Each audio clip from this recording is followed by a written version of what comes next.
Hello, everyone, and welcome back to Midnight's Lair. And yes, I do mean welcome back. The doors have been closed for a while, longer than I intended and longer than I wanted. And if I'm being completely honest, there were times when I wondered whether they were going to open again at all. Not because I stopped loving role playing games or because I ran out of things to say, and certainly not because I stopped caring about this hobby, but because I hit kind of a mini burnout. Not dramatic, not the catastrophic kind where everything falls apart in one great explosion. This was a quieter, slower. It was more like a gas tank gradually running dry. You keep meaning to start the engine again, but every time you reach for the ignition, you realize there's just not enough fuel left. And that's where I was. I needed to step away. I needed to reorganize my thoughts. I needed to figure out what I was trying to build and why the channel had slowed down and why my enthusiasm had faded and whether Midnight's Lair still had a future.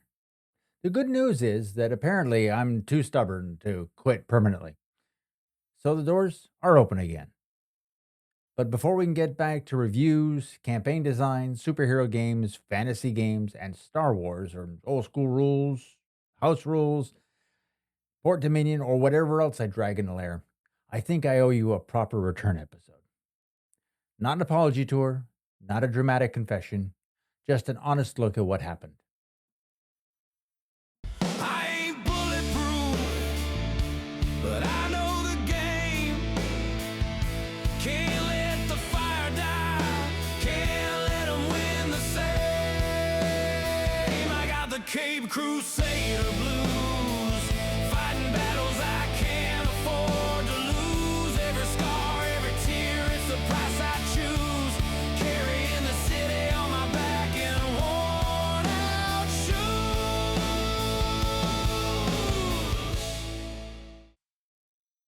This will probably be a long one, folks. I hope you choose to stick around till the end.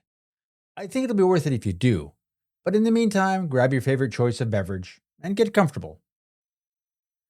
Now, one of the things I kept coming back to during this hiatus is this idea. A role playing group is not just a group of fictional characters, it's not merely an adventuring party in the dungeon or a superhero team protecting the city, not only a starship crew running from Imperial patrols. It's not merely a band of desperate fools with a bad map, a worse plan, and one lantern between them.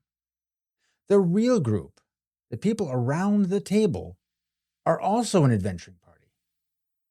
They're the actual party. They're a cooperative.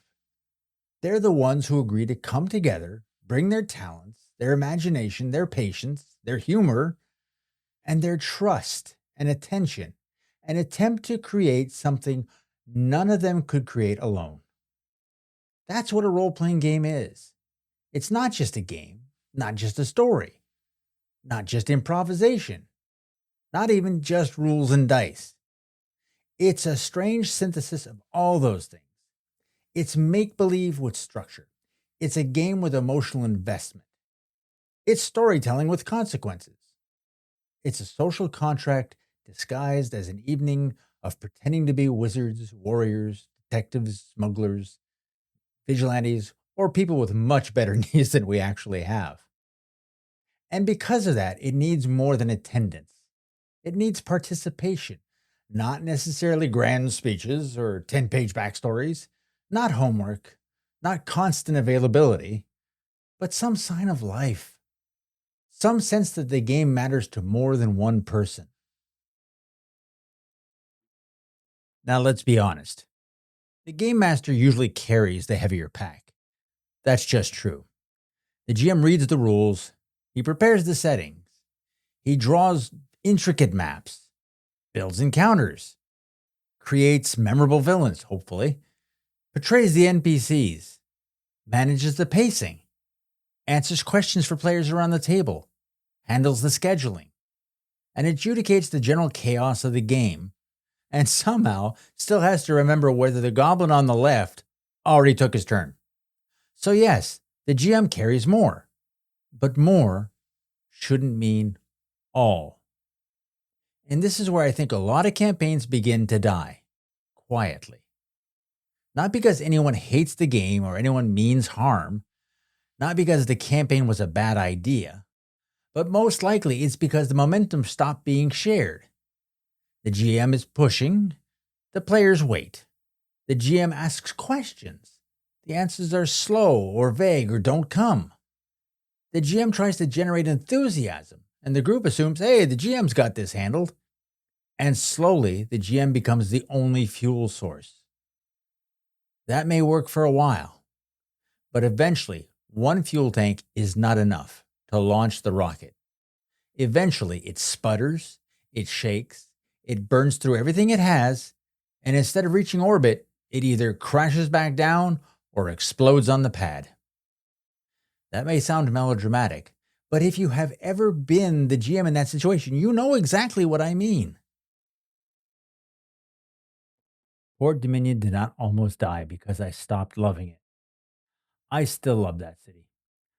I still love the idea of a superhero setting with history, corruption, old ghosts hiding behind every trash can, noble failures, masked heroes, back alley villains, strange powers, moral choices, lots of civil decay, and people trying to do the right thing in a place that does not make that easy. Port Dominion is still important to me. The Vigilant Universe is still important to me. And if I'm being honest, my enthusiasm for the campaign started to collapse. Not because the concept failed or the superheroes stopped mattering to me, not because I stopped believing in the setting. It happened because I began to feel like I was trying to bring the whole thing to life almost entirely on my own. And I want to be very careful here. This is not me publicly shaming anyone. I'm not naming names. I'm not calling anyone a bad player. I'm not pretending that people do not have lives. We are adults. We have families, jobs, health concerns, and stress and obligations, a lot of exhaustion. And there's some weeks where surviving the day is already an achievement. Believe me, I understand that. I have a family and work, and I have health issues, and I have this channel, and I have responsibilities, and I have limits. And I was trying to carve out time and energy to build the campaign, organize the material, maintain the enthusiasm, develop the world, get the whole thing ready to launch.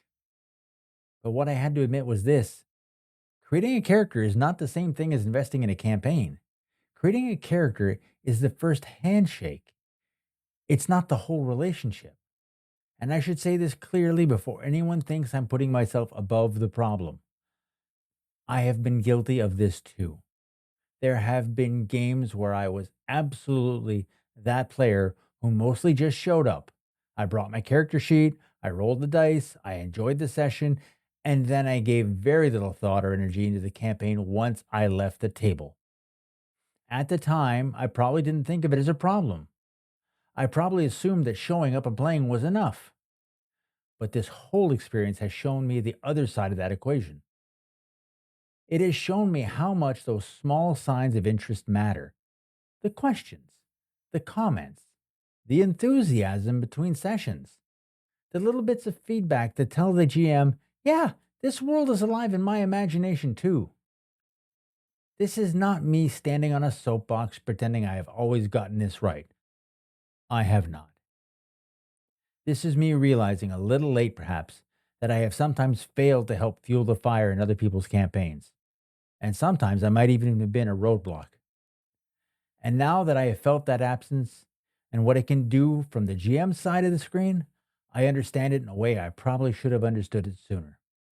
A campaign needs curiosity, it needs questions, it needs feedback, and players saying things like, what does my character know about this part of the city? Or, can my hero have a contact in that neighborhood? Maybe, what kind of threats are active right now? How does my character fit into this world? And I had an idea for something from my character's past. And simply, hey, I was thinking about the game. Those small signs matter because when they're absent, the GM begins to wonder whether anyone actually wants the campaign, or whether they only like the idea of someday playing in it. And that distinction matters. The hardest thing for a GM to fight is not criticism. Criticism can be useful. If a player says, "This part isn't grabbing me," that's important information. If a player says, "I'm confused about the premise," well, that helps shape the campaign. If a player says, "I think I'd rather play something more action focused," well, that tells you a lot about what the players are looking for.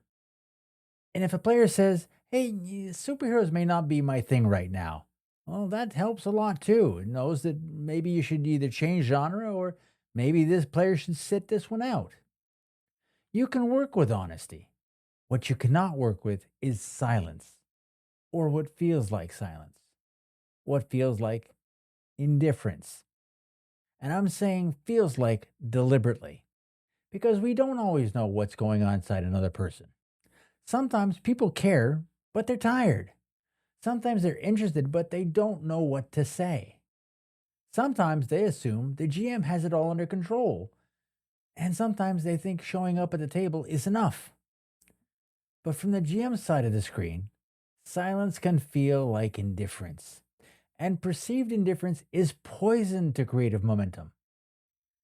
This is part of what happened to me. Port Dominion began to feel less like a shared launch and more like me standing alone on the pad, helmet on, checklist in hand, wondering where the rest of the crew has gone.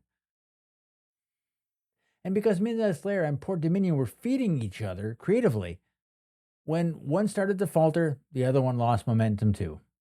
The campaign slowed down, the channel slowed down, and eventually I slowed down. That was the mini burnout. So the hiatus was not laziness. It was not that I forgot about the channel, that it existed. It was not that I stopped caring. And it definitely was not that I ran out of opinions. God help us all. That's not going to happen yet. It was a mini burnout. It was the result of spending too much creative energy without enough energy coming back in return. And I don't mean applause, and I don't mean praise, and I don't mean people telling me I'm brilliant. I mean a shared fire, the sense that the thing matters to more than just you. When that is missing, even something you love can start to feel heavy. And don't get me wrong, it was not just the Port Dominion campaign that suffered from this. I also tried to start up an introductory fantasy campaign with just the family members. Something simpler, more familiar, hopefully easier to grab onto. And the results felt painfully similar. At that point, you start asking yourself questions. Is it the campaign? Is it the genre? Is it the timing? Is it the group? Is it my approach? Am I the problem? Those are not comfortable questions, but they're necessary ones. So I had to step back. I had to let the tank refill. I had to reorganize my thoughts and ask what Midnight's Lair actually was for. I had to ask whether Port Dominion was the right campaign to pursue right now, or whether it needed to be simplified, delayed, reframed, or approached from another angle.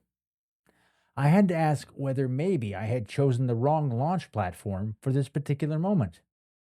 I had to ask whether perhaps there was just not really a desire to embark on a campaign right now.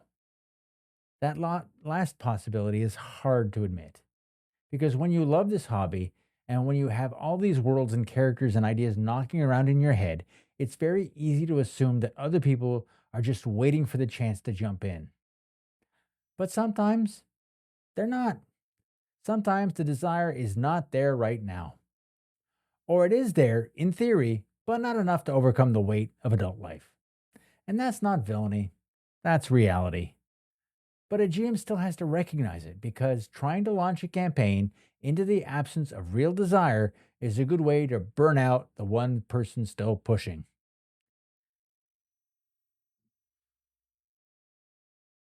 This all led me to an uncomfortable question. Was Port Dominion the wrong campaign for the group at this time? I mean, not wrong in itself, I want to be very clear about that. Port Dominion is not dead. The Vigilant Universe is not dead. The superheroes are certainly not dead to me. If anything, superheroes are still my first love as a gaming genre. Fantasy is probably my second, and horror is in there too, and science fiction is following close behind it.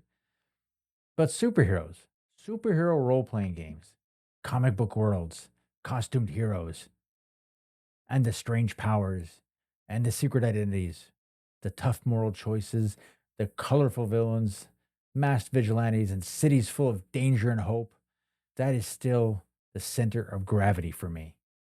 And honestly, I know that many of you found Midnight's Lair because I was talking about superhero role playing games. Not because I was chasing the newest trend, and not because I was trying to be another general RPG channel, but because I was talking about villains and vigilantes, mutants and masterminds, superhero campaigns, character conversions, old school supers, and what makes this genre work at the table.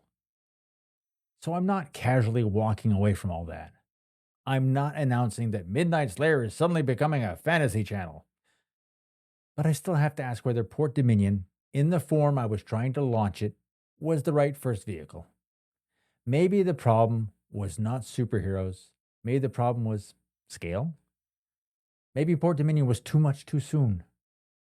Maybe I was trying to launch the full city and mythology and a full campaign, the full creative load, and the channel content connected to it all at once. And maybe that was too much weight for the available fuel. That's different from saying superheroes were the wrong choice. It may simply mean that the version of the superhero campaign I was trying to launch needs to be lighter, leaner, more immediate, and easier for players to grab onto. Maybe not the full Port Dominion campaign right away. Maybe a bare bones version as a smaller superhero starting point, a shorter introductory arc. It's a solution to consider. A limited series might be an option. Maybe a different city or a more contained situation that can later grow into Port Dominion or connect back to the Vigilant Universe. That's the kind of question I'm wrestling with. Not, do I still love superheroes? I do. The better question is, what is the right way to bring superhero gaming back to the table without trying to lift the whole building by myself? Now, I have also thought about fantasy, and I've thought about Star Wars. Not because they're replacements for superheroes, but because they help reveal something useful about campaign design. Star Wars has immediate hooks. Everyone knows what it means when a Star Destroyer appears overhead. Everyone understands the charm of a battered freighter, the danger of an Imperial patrol, and the appeal of a scoundrel with debts, or the mythic weight of a lightsaber. Star Wars lowers the activation energy required for a campaign, and fantasy does something similar. There's all kinds of standard tropes or things that people understand immediately when you say fantasy: a village on the edge of a forest, a ruined tower, a haunted road, a tavern full of rumors, a very suspicious priest, the family sword, a missing caravan, a rumor of monsters in the hills, a noble that nobody trusts, and of course, a wizard who knows more than he admits. All of these tropes players understand almost immediately. A player may not immediately know how to help define the emotional structure of an original superhero city, but they can probably answer, what village are you from? Who taught you swordplay? What local legend scared you as a child? What old ruin do people avoid? What monsters do the farmers whisper about? What shrine stands at the crossroads? What family does your character owe a favor to? What road do merchants refuse to travel after sunset? These are easy doors to open, and once a player opens one, the world becomes, well, partly theirs. That's useful to think about, but it doesn't mean I'm done with superheroes. It means I need to think about how to give superheroes those same easy doors. Well, superhero players, anyway. Instead of asking a player to immediately buy into the entire history of Port Dominion, maybe I should ask, what neighborhood does your hero protect? Who knows your secret? What villain hurts someone close to you? What local business owner trusts you? What police officer wants to bring you in? What kid in the neighborhood looks up to you? What part of the city do you refuse to give up on? What line will your hero not cross? Those superhero handles, they're hooks. Those are ways to make the city personal without requiring the player to absorb the whole setting first. So maybe fantasy and Star Wars are not pointing me away from superheroes. Maybe they're teaching me how to make a superhero campaign easier to enter. That might be the real lesson. But I also have to be honest about something. Changing genres may help. It might lower the barrier. It might even make participation easier. It might give players more familiar tools. And it might make the first steps less intimidating. But no genre can care on the behalf of the group. Not superheroes, not fantasy, not Star Wars, not any system, any setting, any rulebook, or any campaign pitch. The different campaigns may make the door easier to open, but the players still have to walk through it. And that is what both Port Dominion and the failed Fantasy Start taught me. Familiarity may make the door easier to recognize, but it doesn't make anyone want to enter. That's the lesson I have to carry forward. Whatever I run next, I cannot be the only fuel source. And if I do not return to supers, which honestly is still where I'm leaning, meaning I'll be going back, then I need to find a way to make that first step lighter, cleaner, and more immediately engaging. Not less meaningful, just easier to begin. And that brings me to another idea. Maybe part of the future of Midnight's Lair is opening the workshop doors a little wider, not giving everything away, not putting the whole campaign behind glass for everyone to dissect before the players ever sit down, but showing more of the process. Maybe Midnight's Lair becomes not just a place where I present finished thoughts, but a place where we build things, a forge, a workbench, a lair in the proper sense. I've been thinking about organizing brainstorming streams or calls with contributors, maybe Patreon members, maybe selected viewers, maybe occasional public streams where we develop pieces of campaign material together. And that does not have to mean abandoning superhero gaming. In fact, it might be one of the best ways to strengthen it. Maybe we could build superhero neighborhoods, or we can create villains of various levels. Maybe we invent local businesses, corrupt officials, a strange rumor or two, some forgotten heroes from the past, some old scandals, masked vigilantes, sort of on the border of the law, minor factions, a newspaper headline, or city legends. Maybe we work out what makes a superhero city feel alive before the campaign ever begins. Not the secret heart of the campaign, not the villain's master plan, not the hidden truth behind the mystery, but the texture of the world. The things that make a city feel inhabited. The kind of things players can know without spoiling anything. That could be very interesting content, and a lot of RPG YouTube is built around presenting finished things. Here's the finished review, here's the finished rule, here's the finished setting, here's the finished adventure.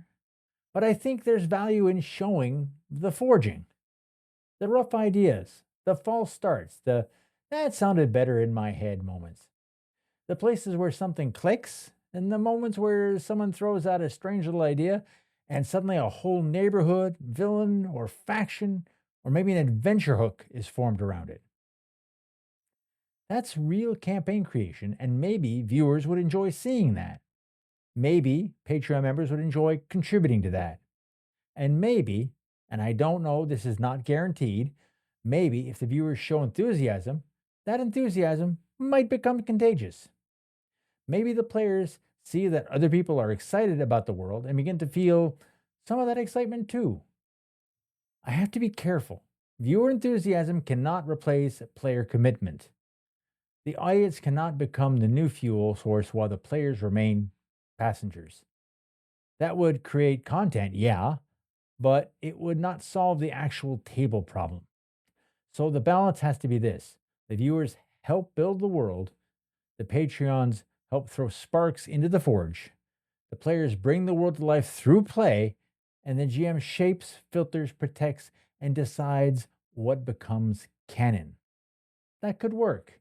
And it could work for supers just as well as fantasy. In fantasy, knowing the old mill is haunted does not spoil the adventure. In a superhero city, knowing the old Monarch Theater is rumored to be cursed does not spoil the adventure either. The players still don't know whether the curse is real. They don't know who is using the building after midnight, and that why witnesses hear music from from the stage that's been dark for over 20 years. They don't know whether this is magic, madness, crime, or something stranger. Those are the kinds of things we can build in public, and the secret would stay behind the screen.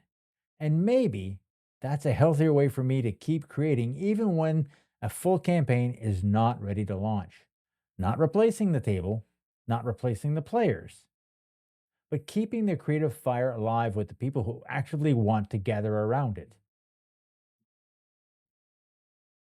Of course, there's a danger. Some players are very good at separating player knowledge from character knowledge. Others are not. And even good players can have trouble unknowing something once they've heard it. So if I use brainstorming streams, I need boundaries.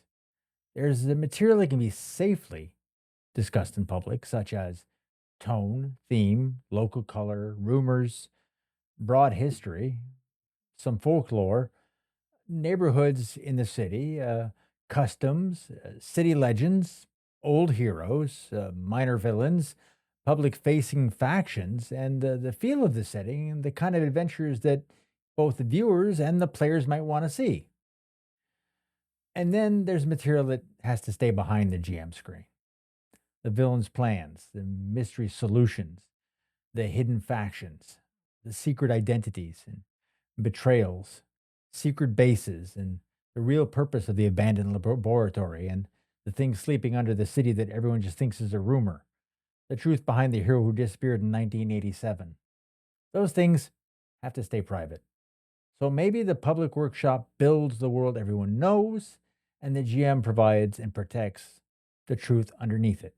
That gives us content without destroying discovery. And discovery is still one of the great joys of role playing games. So maybe this hiatus has clarified something for me. Maybe Midnight's Lair should not just be me trying to produce content from behind a closed door until the tank runs dry. Maybe it should be more of a workshop, a place where I talk about games, yes, especially superhero games, because that's still the heart of the channel, but also a place where we build campaign settings, house rules, villains and heroes, neighborhoods of a city, you know, adventure seeds, problems and solutions. And we discuss mistakes worth admitting and maybe some produce some ideas worth stealing. Maybe the return of Midnight's Lair is not so much simply, I'm back, as it is, the forge is open. And that feels right to me because one of the lessons of this hiatus is that creative fire needs tending. By me, yes, but not only by me. And maybe before the next campaign truly launches, the workshop needs to be rebuilt first. So going forward, I think I need to be more honest about what I need from a gaming group. Not demanding, not controlling, not turning the game into a second job, but honest. If we're going to run a campaign, then we all need to help keep it alive. That means answering messages. And I know I've had a bad track record with that one myself. It means giving feedback. It means saying what excites you. It means saying what does not excite you. And it means asking questions, bringing something to the table besides your character sheet. Remembering the campaign is not a product of the DM or GM delivers to the passive consumers. It's something we make together. The GM may build the road, the players still have to walk it. And sometimes the best moments happen when the player points off the road and says, "Hey, what's over there?" In a fantasy campaign, that might be a haunted wood beyond the village. In a Star Wars campaign, that might be an abandoned moon outside a hyperspace lane. In a superhero campaign, it might be a neighborhood everyone else has given up on. That's when the world wakes up. So, yes, Port Dominion did not launch. Not properly. And neither did the fantasy attempt. The rocket made it to the pad, the gantry pulled back, the engines started to rumble, and then something went wrong. Maybe the fuel mix was wrong. Maybe the launch window was wrong. Maybe the crew wasn't ready. Maybe the mission was too ambitious for the available energy. Maybe there was not really a mission everyone wanted to fly right now. Fine. We inspect the damage. We refill the tanks. We check the systems. We ask the hard questions. And then, because apparently I'm not the kind of person who knows what to stay down when life kicks the crap out of them, we put the damn thing back on the pad and try again. And maybe next launch is Port Dominion. Maybe it's a smaller superhero campaign first. Maybe it's a bare bones version of Port Dominion. Maybe it's a limited series that lets the players find their footing before I ask them to care about a whole city. Maybe it's a fantasy or Star Wars somewhere down the road. Maybe it's something built partly here in the Lair, with viewers and Patreons helping shape the world, one rumor, one neighborhood, or one haunted theater, one minor villain, or one bad idea at the time. Or maybe the next step is not a full campaign at all. Maybe the next step is rebuilding the workshop first. But whatever it is, I know one thing: I cannot be the only fuel source, and neither can any GM.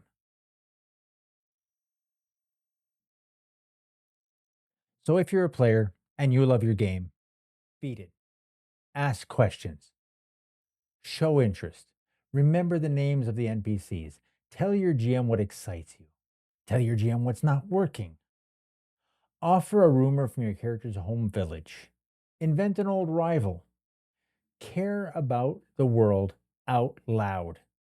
Because your GM may not tell you when his tank is running low, they may just go quiet.